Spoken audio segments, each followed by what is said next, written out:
Tak děti, kdo z vás je nachystaný na Anděla Mikuláše? Zavoláme je? Já si myslím, že Mikuláš se k vám bojí. Zavolejte si ho. Mikuláši! Mikuláši! Mikuláši!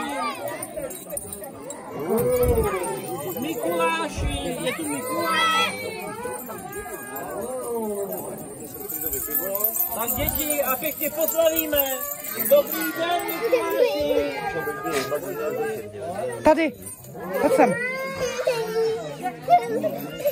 Podívej se, jsou tam čerti? Pase, kde je Zuzanka? Támhle.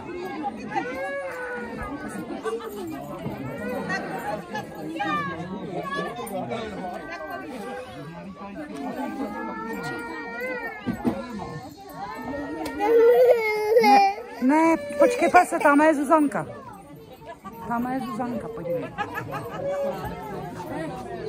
Pojď tady se podívat.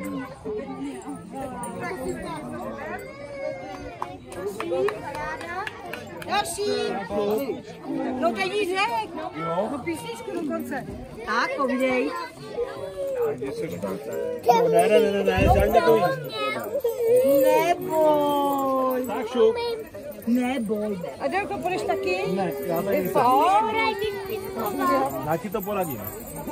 A co neznáš? Tak počkej mě, já tě vemu. Tak počkej mě. Já tady ne. Já to s toho nebudu. Já si trénovat. No, básničku potřebujeme, jak neznáš nic.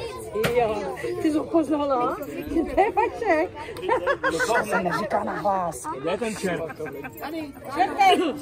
Čerte, Vašku. Nechci říkat básničku. Prosím tě. Tak aspoň kousek. Tak aspoň kousek, jo? Jenom kousek. Drž teďku a kousek. Mikula. Šup. Tak ten jde do pekla. Jdeš do pekla? Připrav pytel, čerte. Já to podle mě nezvládám. Musíte říct pořádně ty slova nahlas. Hodně nahlas. Tak šup, opakuj. Přišel s čertem na guláš.